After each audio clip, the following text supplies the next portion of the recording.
ബിസ്മില്ലാഹി വൽഹംദുലില്ലാഹ് വസ്സലാത്തു വസ്സലാമു അലാ റസൂലില്ലാഹ് വഅലാ ആലിഹി വഅസ്ഹാബിഹിൽ ഫായിസീന ബിറിദ്വാനില്ലാഹ്. പ്രിയപ്പെട്ട പരീക്ഷാർത്ഥികളെ, വരുന്ന ആളുകളിൽ 10ാം ക്ലാസ് മുതൽ ഉയർന്ന പല തലങ്ങളിലുമുള്ള പരീക്ഷകളെ അഭിമുഖീകരിക്കുകയാണല്ലോ. കൃത്യമായ ആത്മവിശ്വാസത്തോടെയും ഒരു വിശ്വാസിയിൽ നിർദ്ദേശിക്കപ്പെട്ട ആത്മീയ സാംസ്കാരിക ചൈതന്യത്തോടെയും പരീക്ഷകളെ അഭിമുഖീകരിക്കാനായാൽ നമുക്ക് എവിടെയും വിജയിക്കാനാവും. ഒന്നാമതായി, നാം ശുഭാപ്തി വിശ്വാസത്തോടെ പരീക്ഷയെ നേരിടേണ്ടതുണ്ട്. പരീക്ഷാ പേടി എന്നത് യഥാർത്ഥത്തിൽ അടിസ്ഥാനമില്ലാത്തതാണ്. ഗൗരവതരമായ ഒരു പഠനത്തിനു വേണ്ടിയുള്ള സാങ്കേതിക പ്രയോഗമായി വന്നാൽ അതുകൊണ്ട് തകരാറില്ല. ഒരു വിശ്വാസിയുടെ ഏതു തലങ്ങളും ആത്മവിശ്വാസത്തോടെയും ഉദ്ദേശശുദ്ധിയോടെയുമായാൽ വിജയത്തിന് നിദാനമാണെന്നാണല്ലോ നമുക്ക് ലഭിച്ചിട്ടുള്ള പാഠം. റബ്ബി ഇശ്റഹ് ലി സദ്രി വയസ്സിർ ലി അംരി വഹ്ലുൽ ഉഖ്ദത്തൻ മിൻ ലിസാനി യഫ്ഖഹു ഖൗലി. ഹൃദയവിശാലത നൽകുന്നവൻ അല്ലാഹുവാണ്.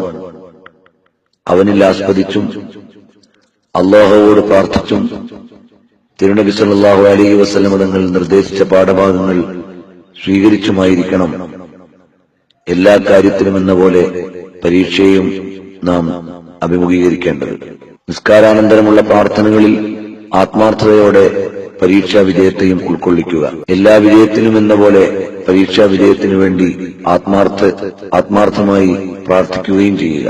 നാം വീട്ടിൽ നിന്നിറങ്ങുമ്പോൾ അള്ളാഹുവിൽ ഭരമേൽപ്പിച്ച് തവക്കൽതു അലല്ലാഹ്, അള്ളാഹുവിൽ ആസ്പദിച്ച് വീട്ടിൽ നിന്നിറങ്ങുമ്പോൾ സുന്നത്തായ ദിക്റുകൾ ചൊല്ലി ഇറങ്ങുക.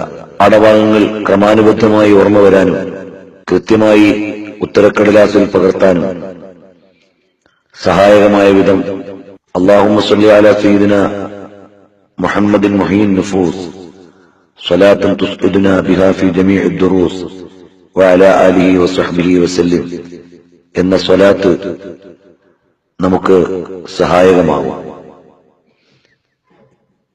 നമ്മുടെ നടപ്പിലും ഇരിപ്പിലും കഴിയുന്നത്ര ചൊല്ലുകയും ദിവസേന ഒരു 10 എണ്ണമെങ്കിലും പതിവാക്കി സ്വലാത്തിന്റെ മഹത്വം സ്വീകരിക്കുകയും പരീക്ഷാ വിജയത്തിലേക്ക് പ്രാർത്ഥനയ്ക്ക് തുല്യമായി ഈ സ്വലാത്ത് നിലകൊള്ളുകയും ചെയ്യും. ഉത്തരം എഴുതാൻ തുടങ്ങുന്നതിന് മുമ്പ് എല്ലാ നല്ല കാര്യങ്ങളും തുടങ്ങേണ്ടത് ബിസ്മി കൊണ്ടാണല്ലോ. ബിസ്മിയും ഹംദും സ്വലാത്തും ചൊല്ലി യാ ഫത്താഹു യാ ജവാദ്, യാ ഫത്താഹു യാ മുജീബ് എന്ന് അള്ളാഹുവോട് പ്രാർത്ഥിച്ചുകൊണ്ട് ഉത്തരം എഴുതാൻ തുടങ്ങുക.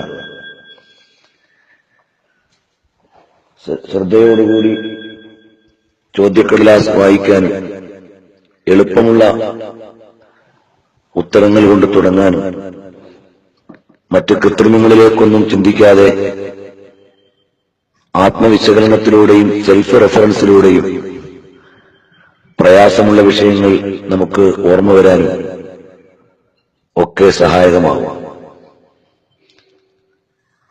ഒരു വിശ്വാസിയിൽ ഉണ്ടാകേണ്ട രഹസ്യവും പരസ്യവുമായ സാംസ്കാരിക തനിമ നമ്മുടെ പരീക്ഷയിലുടനീളം ഉണ്ടാവണം. എല്ലാ വിജയവും പരാജയവും എങ്ങനെയാണ് അഭിമുഖീകരിക്കേണ്ടത് എന്ന് ഇസ്ലാം നമുക്ക് പഠിപ്പിച്ചു തന്നിട്ടുണ്ടല്ലോ. ഒരു വിശ്വാസി ആത്മബലത്തോടെയും വിശ്വാസശുദ്ധിയോടെയും മുന്നേറ്റത്തിന്റെ പടവുകളിലേക്ക് എത്തണമെന്നാണ് പ്രവാചക തിരുനബി സല്ലല്ലാഹു അലൈഹി വസല്ലം പഠിപ്പിച്ചു തന്നിട്ടുള്ളത്. പരിശുദ്ധമായ ഖുർആനിലെ പ്രത്യേക സൂക്തങ്ങൾക്കും സൂറത്തുകൾക്കും പഠനോത്സുകത നൽകാനും ആത്മോന്മേഷം നൽകാനും അനുഗ്രഹങ്ങൾ വർഷിക്കാനും ഉതകുന്നതാണ്. പ്രത്യേകിച്ചും സൂറത്തു ശർഹും സൂറത്തുൽ ളുഹായുമെല്ലാം ആ വിധത്തിൽ പാരായണം ചെയ്യാൻ പറ്റുന്ന സൂറത്തുകളാണ്.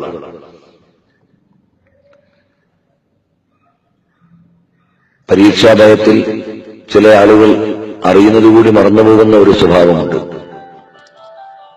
നമുക്കങ്ങനെ ആശങ്കപ്പെടേണ്ടതില്ല.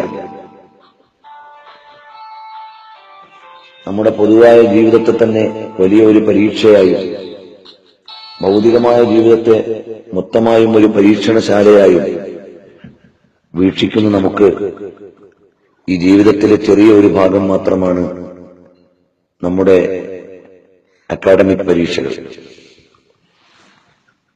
അതുകൊണ്ട് എല്ലാ വിദ്യാർത്ഥികളും ശ്രദ്ധയോടുകൂടി പരീക്ഷയെ അഭിമുഖീകരിക്കാനും നല്ല വിജയത്തിലേക്കെത്താനും എല്ലാവർക്കും വേണ്ടി പ്രത്യേകമായി അനുഗ്രഹങ്ങൾക്ക് വേണ്ടി പ്രാർത്ഥിക്കുകയാണ്. അല്ലാഹു സുബ്ഹാനഹു വ തആല ഉന്നത വിജയവും ശ്രേഷ്ഠമായ മുന്നേറ്റവും നൽകി അനുഗ്രഹിക്കുമാറാകട്ടെ. ഒരു വിശ്വാസിയുടെ ജീവിത ചിട്ടക്കിടയിൽ ആത്മാർത്ഥമായുള്ള പ്രാർത്ഥനയിലൂടെ എല്ലാ ഘട്ടങ്ങളെയും ജയിച്ചടക്കാനാവും. അല്ലാഹു ജല്ല ജലാലുഹു എല്ലാ തലങ്ങളിലും വിജയിക്കുകയും സമ്പൂർണമായും ഇരുലോക വിജയികളിലും നമ്മളെ അല്ലാഹു ഉൾപ്പെടുത്തി അനുഗ്രഹിക്കുമാറാകട്ടെ എന്ന പ്രാർത്ഥനയോടെ എല്ലാ പരീക്ഷാർത്ഥികൾക്കും വിജയാശംസകൾ നേർന്നുകൊണ്ട് അസ്സലാമു അലൈക്കും വറഹ്മത്തുള്ളാഹി.